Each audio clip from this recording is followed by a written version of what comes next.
ये तो लोकसभा और राज्यसभा में बहुमत है। जेपीसी का अगर गठन भी होगा तो उसमें अधिकतर सांसद तो भाजपा के होंगे, पर मोदी जी को अपने सांसदों पर भी भरोसा नहीं। उनको लगा कि क्या पता ये कोई सांसद दूसरे गुट का निकल गया, गडकरी जी से उसकी निकटता हो गई, मुझे कहीं फंसा दिया। अगर आप पाक साफ होते तो 100% आप जेपीसी की मांग को एक्सेप्ट करते। हमने तो जेपीसी मांगी और हम ये भी नहीं कह रहे कि वो व्यक्ति गलत है। अगर जेपीसी में अडानी पाक साफ निकले तो मैं आज आपके सामने बोल रहा हूं कांग्रेस पार्टी का अधिकृत प्रवक्ता के रूप में कि और बात क्या है? बात यह है कि लोकतंत्र को बचाना है। बात यह है कि भ्रष्टाचार को खत्म करना है। बात यह है कि किस तरह संवैधानिक संस्थाओं का गला घोटा जा रहा है उसको रोकना है। बात यह है कि किस तरह बेरोजगारी की जो समस्या है उसका निदान दिलाना है। बात यह है कि किस तरह जो महंगाई निरंतर बढ़ती जा रही है उस पे निदान पाना। और ये सारी बातें संसद में खड़े होकर राहुल गांधी जी ने पूछी। किससे पूछी? पूछी देश के प्रधानमंत्री जी से, नरेंद्र मोदी जी से। उनसे पूछा कि मोदी जी, जो अडानी के कंपनी में 20,000 करोड़ रुपया शेल कंपनियों का आया वो किसका है? मोदी जी असहज हो गए उन सवालों से। जब व्यक्ति असहज होता है तो पहले उन सवालों को हटा देता है कार्रवाई से, जो वैसा ही उन्होंने किया। पर फिर भी असहजता इतनी रही कि वो, क्योंकि लोगों के दिलों में तो वो सवाल घर कर गए थे कि ये जो शेल कंपनी के थ्रू 20,000 करोड़ अडानी को मिले, इसका वास्तविक मालिक कौन है? तो उन्होंने दूसरा हथकंडा अपनाया। जो राहुल गांधी जी के खिलाफ सूरत की अदालत में केस था वो आनन फानन में त्वरित कार्रवाई में चले गया। उस केस में जो मैक्सिमम सजा हो सकती थी, जो आज तक नहीं हुई, नेवर इन द हिस्ट्री, वो 2 साल की सजा उसमें सुना दी गई। उस सजा सुनाने के 24 घंटे के अंदर मोदी जी ने और लोकसभा के स्पीकर साहब ने मिलके राहुल गांधी जी को डिस्क्वालीफाई कर दिया।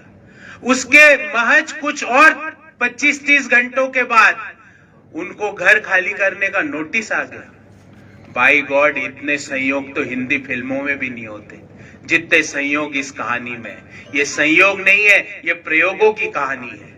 और ये प्रयोग क्या क्या हो रहे हैं कि जो मोदी जी से सवाल पूछेगा कि मोदी जी आपका और अडानी का रिश्ता क्या कहलाता है, जो मोदी जी से सवाल पूछेगा कि मोदी जी भले ही वो ऑस्ट्रेलिया हो, बांग्लादेश हो, भले ही वो इजराइल हो, जहां जहां आप जाते हो वहां अडानी भी आपके साथ दिखता है। और जैसे ही आप वहां से आते हो उस देश की प्रमुख कंपनी का MOU हो जाता है अडानी के साथ।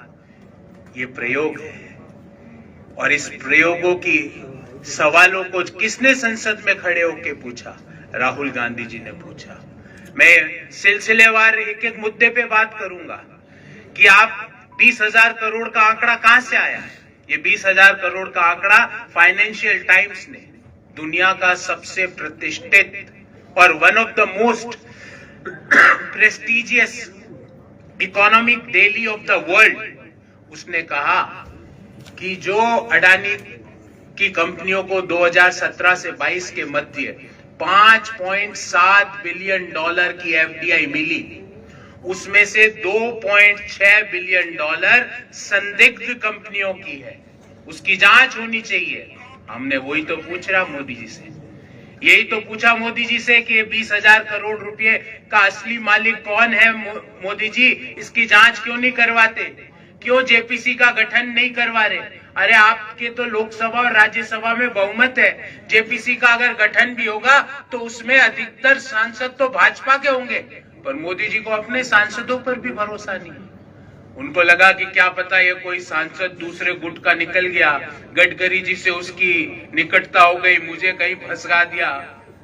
क्या पता कोई RSS के कोई और व्यक्ति से निकटता हो गई, क्या पता कोई मेरे विरोध का निकल गया, तो मेरे को मुश्किल हो जाएगी।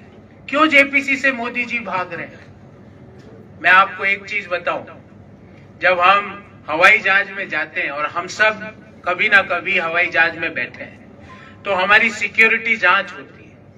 जिसके पास कुछ नहीं होता वो बड़े सम्मान के साथ सिक्योरिटी के जो हमारा व्यक्ति है उसके सामने जाकर इस तरह हाथ फैलाकर अपनी जांच कराता है। पर जिसके मन में कोई ना कोई पाप होता है, वो सोचता है मैं इधर से निकल जाऊं, नीचे से निकल जाऊं, कैसे इस सिक्योरिटी को बाईपास कर दूं। जेपीसी नहीं करा के मोदी जी आप भी देश के लोगों को ये दे रहे हो, एक संदेह का अवसर दे रहे हो कि दाल में कुछ ना कुछ तो काला है। अगर आप पाक साफ होते तो 100% आप जेपीसी की मांग को एक्सेप्ट करते।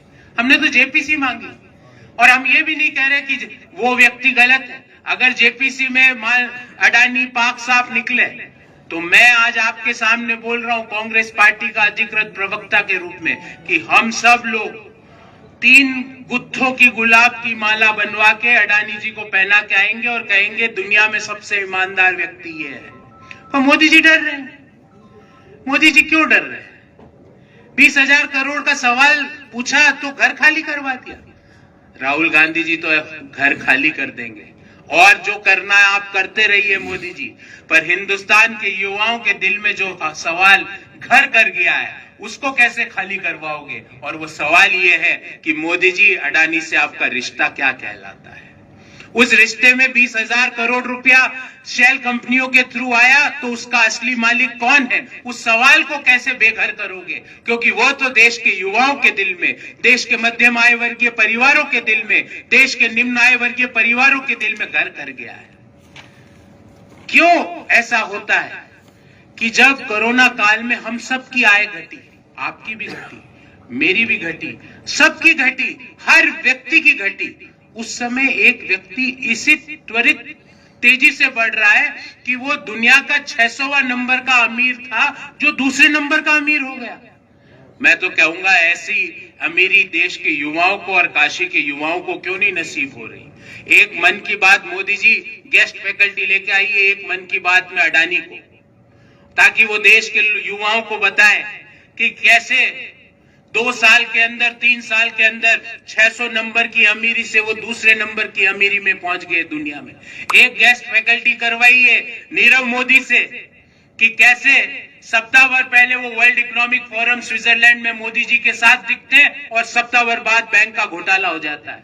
एक गेस्ट फैकल्टी में बुलाइए विजय माल्या को कि कैसे वो तत्कालीन वित्त मंत्री श्री अरुण जेटली से 1 घंटा पहले संसद में मिलते हैं, 1 घंटे बाद उनकी लंदन की फ्लाइट उड़ जाती है।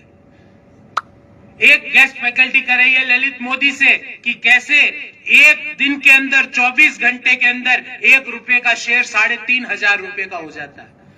ये जादू हमें भी सिखाइए, देश के युवाओं को सिखाइए जो रोजगार के लिए घूम रहे हैं कि 1 रुपया 3,500 में ये फॉर्मूला इन चारों महानुभावों को लाइए। अडानी साहब की एक मन की बात कराइए मोदी जी, दूसरे मन की बात में नीरव मोदी को लाइए, तीसरे मन की बात में ललित मोदी को लाइए, चौथे मन की बात में विजय माल्या को लाइए, ताकि देश के युवाओं को ये फॉर्मूला पता चले, उनका रोजगार कैसे बढ़े, ताकि उनको रोजगार की जरूरत ही नहीं है। एक का 3,500 एक दिन में किसी को नहीं चाहिए। हे प्रभु, हे बाबा विश्वनाथ, ऐसा वरदान हमें भी दीजिए कि 1 रुपए का 3,500 एक दिन में।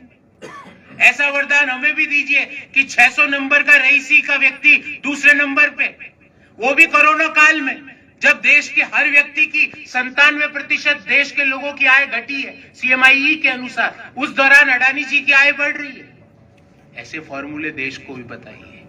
और जब राहुल गांधी जी ने यही सवाल पूछे कि 20,000 करोड़ का असली मालिक कौन है, ये किसका पैसा है, और तो और उन जांचों में यह भी कहा गया है कि कोई चीनी नागरिक भी इसमें सम्मिलित है। राहुल गांधी जी ने पूछा कि ये चीनी नागरिक कौन है, तो असहजता बढ़ गई तो संसद से डिस्क्वालीफाई कर दिया। और ज्यादा राहुल गांधी जी ने पूछा कि आप ऑस्ट्रेलिया गए तो स्टेट बैंक के चेयरमैन ने $1 बिलियन का लोन स्वीकृत कर दिया अडानी को ऑस्ट्रेलिया में माइंस के लिए। आप बांग्लादेश गए तो झारखंड का जो पावर प्लांट है उससे बांग्लादेश को पावर सप्लाई करने का पावर परचेज एग्रीमेंट वो अडानी को स्वीकृत हो गया। आप इजराइल गए तो ड्रोन टेक्नोलॉजी के सारे एमओयू अडानी की कंपनियों के हो गए। हमारे धर्म में हम पंच महाभूत पे विश्वास करते हैं, आकाश, धरती, अग्नि, वायु, जल। सारे पंच महाभूत आज मोदी सरकार अगर किसी के हवाले करना चाहती है तो वो अडानी जी के हवाले करना चाहती है। खबरों में बने रहने के लिए फोरम 4 को सब्सक्राइब करें और नोटिफिकेशन पाने के लिए बेल आइकन दबाएं।